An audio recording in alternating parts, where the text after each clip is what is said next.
Hi!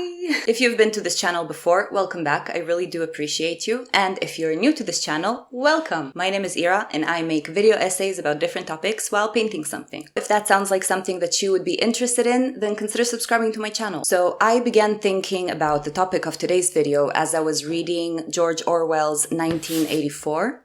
I'm still not done with it, but so far it's been really anxiety-inducing. I have to be completely honest, I'm not an extremely avid reader. I find it really difficult to get into novels, particularly. And I especially struggle with book recommendations. So I normally find myself just reading the same books over and over again that I already know that I enjoy. However, I came across a post with some art and a book synopsis of this book by an art channel that I follow on Instagram, Spaceboy Robin.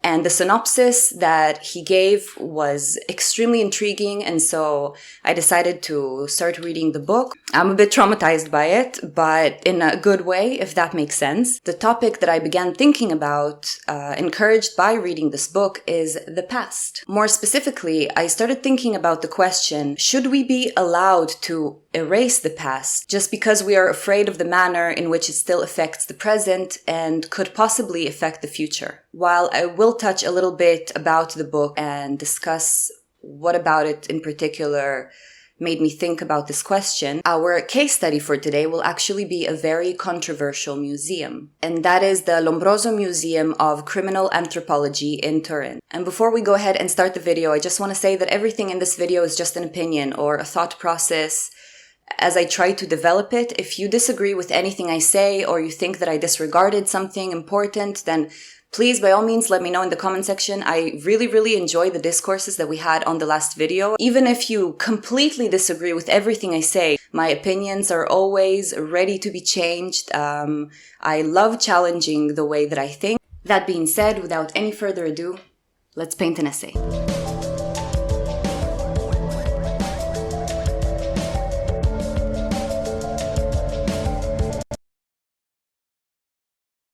In today's world, we often discuss of the importance of including discussions of our most disturbing human past. We request our education systems to include aspects of history that it seems keen to overlook, especially when it comes to history of our own nations. This is due to the belief that rewriting and deleting the past only perpetuates ignorance and inequality of the present, and we are worried that the way history is taught to ourselves and our children may be biased or even pushing some undesirable propaganda. There are probably things in your nation's past that you didn't learn in school, and this has some effect over the community you live in a way or another. There is an argument that this kind of censorship over the past is a conspiracy to more easily induce sentiments of nationalism in people since childhood, that our education systems are built to encourage certain aspects of society that the political structure deems more desirable. But the topic of nationalism and its alleged use by nation rulers is a topic for another day. Today we are talking about deleting the past from fear of repeating it, and try to make an argument that despite our reasoning for censoring the past, our past should always be investigated. We should be encouraged to investigate even when it is incredibly uncomfortable to do so.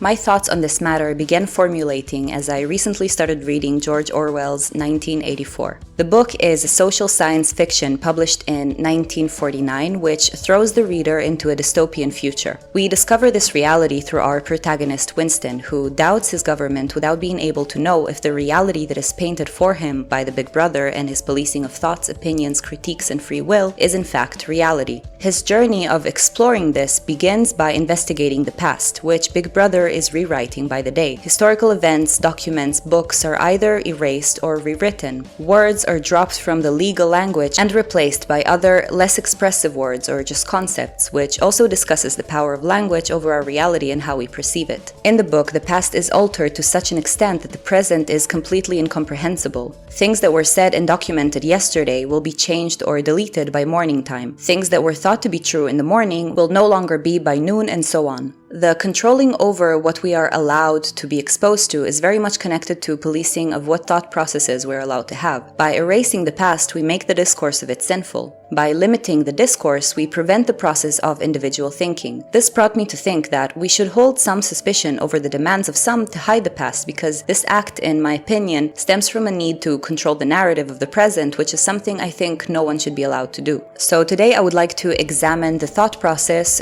through the case study of the Cesare Lombroso Museum in Turin.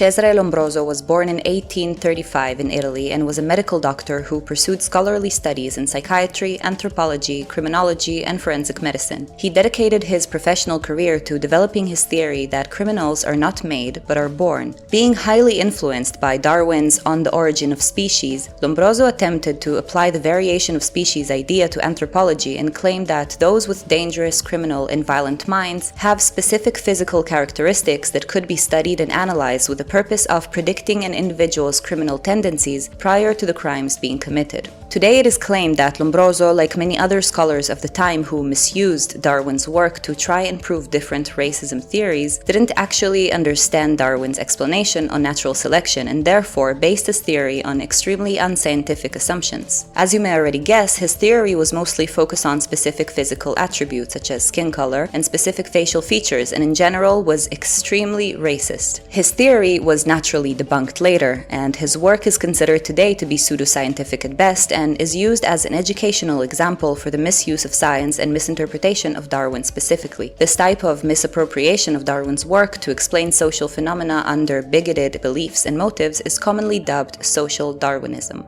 Lombroso's book Criminal Man, which was published in 1876, was extremely successful in European and American thinking on criminality and was even used by police forces for forensic reference until the early 20th century, when his theory was greatly disproved. Even so, Lombroso is still considered a founder in the field of forensic anthropology and criminology.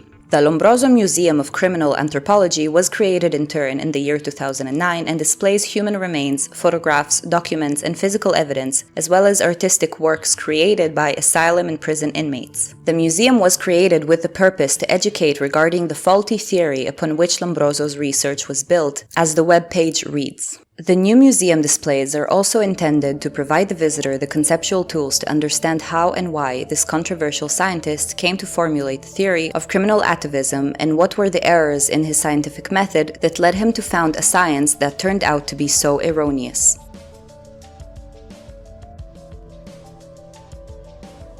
The criticism towards the Lombroso Museum first arose due to its inclusion of human specimen in its exhibits. Preserved remains, portraits, and intellectual property of real individuals are displayed within the museum and are characterized in accordance to Lombroso's theory of inherent criminality. This led to the discussion on the ethical nature of reducing real people, some of whom have living relatives and descendants today, to the crimes they were charged with at the time. Many argued that using the faces, both in depiction and in their real biological form, is appropriating and taking advantage of those who are no longer alive by dehumanizing them, especially considering that some of these individuals were wrongfully accused in the first place. There certainly is merit to this discussion and the question it raises regarding the ethics of using someone's image or physical remains for education purposes and scientific research without their consent. This discussion naturally doesn't include individuals who chose to donate their bodies to science and does include archaeological exhibits such as Egyptian mummies, for example, and even more ancient specimens such as prehistoric extinct human species. I do think this is an interesting dilemma and the discussion of which is worth having, but to avoid digressing too much, I'd like to move on to the second wave of criticism and focus on that instead. But if you're interested in a video about the ethical dilemma of using human remains in science, art, and education, please let me know in the comment section and I'll make a video dedicated to that. So moving on to the second wave of criticism and the one which is more prevalent today, the Lombroso Museum is under threat of shutting down due to many arguing that the existence of the museum is extremely dangerous due to it being built around a theory that is inherently racist. This criticism stems from the belief that Lombroso's research and methodology of connecting physical attributes to a level of morality is incredibly offensive, which is objectively true, and its offensive nature should be reason enough to indefinitely shut it down, which is the point that I think is worth discussing.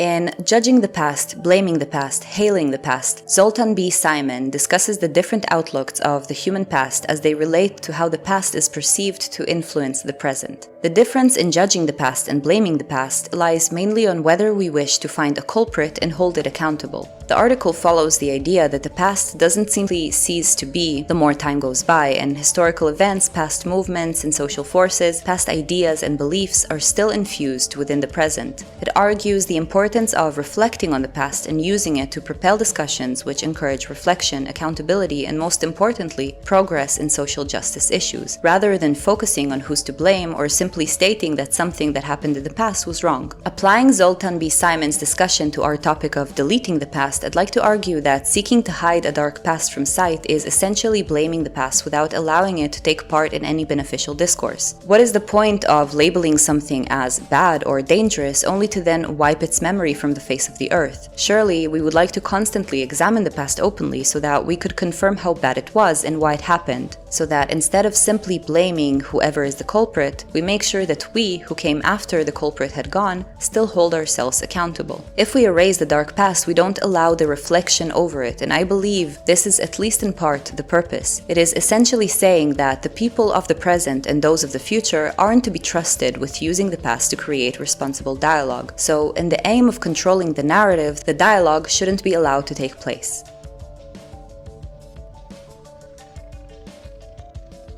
The outrage towards the museum, then, stems from the conviction that it would reinforce racist beliefs by legitimizing them with pseudoscientific methodology. This whole notion is based on the assumption that the exhibit does more to prove racist biology or social Darwinism, and therefore that is the type of information the observants will leave with. But if you dissect this just a little bit, this notion begins to seem nonsensical because the quote-unquote science behind the exhibit had long been debunked. In fact, the entire purpose of the different exhibits in the Lombroso Museum is to display how little we knew in terms of scientific theory at the time, and yet how much science and academy were misused to perpetuate and push racist agendas. The museum is meant to encourage its visitors to contemplate on how non-scientific that type of science was in order to draw some comparisons with how we misuse scientific theory today. Deciding how people will understand this exhibit and policing it in accordance to that preconceived notion is extremely damaging because we take the agency away from the observant by deciding how they are going to interpret what they see, as well as what they are allowed to understand. It's giving people very little credit and absolutely doubts their intelligence.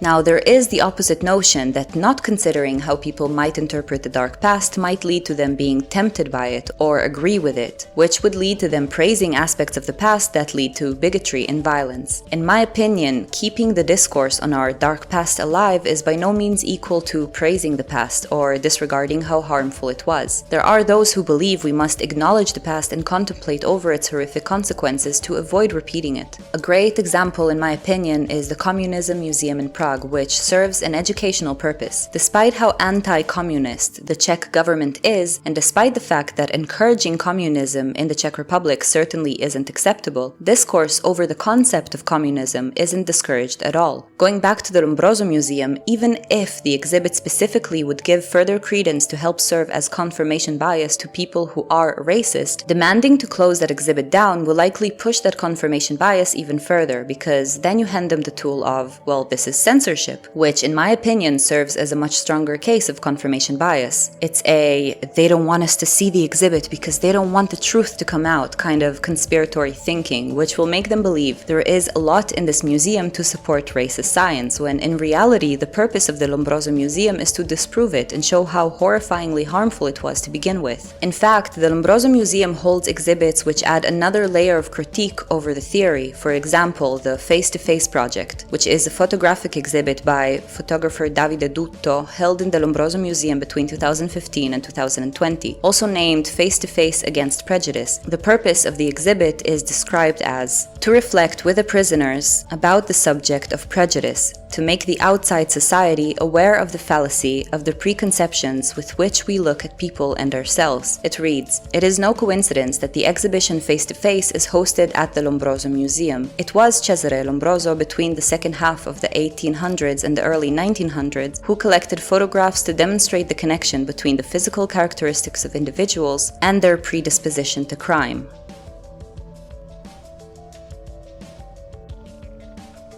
In my opinion, deleting a dark past we now know to be harmful is not going to assist in building a more compassionate future, or generally a future that strives to hold itself accountable and create an environment of logic and knowledge. If anything, I personally believe we should constantly add more of our own dark history to the education system and cultural environments such as art and museums to allow understanding of why they took place, the damage that was created, and how we can learn from that in order for history to not repeat itself. Taking ourselves as examples, if we forget the bad actions of yesterday and wake up every day with a blank slate, we are more likely to repeat the same actions because we haven't allowed for enough space or time to properly contemplate over our wrong decisions, the wrong perceptions they were rooted in, the consequences of those decisions, and how we would like to move forward from a place of understanding what went wrong and how to avoid going back to making these same choices when we wake up the following day. We can't learn and grow if we eliminate that inner dialogue just because it feels uncomfortable to have it. Thank you so much for making it to the end of this video. I really hope that you found the topic interesting, and I also hope that you enjoyed the painting process of this piece.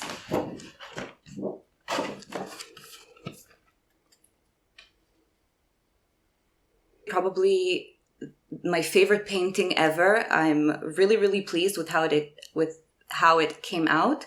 There are some things that I'm not 100% happy about, for example, the hands. Any of you watching this like experimenting with art as well? I know that hand painting is everyone's most common phobia. So I was really trying to do my best. It's still not quite there, but to me it's an amazing improvement. And I actually wanted to maybe try something new to those of you who are still here. I would like to know how you interpret this piece in connection to the topic of today's video. I always try to paint something that in a way reflects what we're talking about, and that's it. Thank you so much for watching.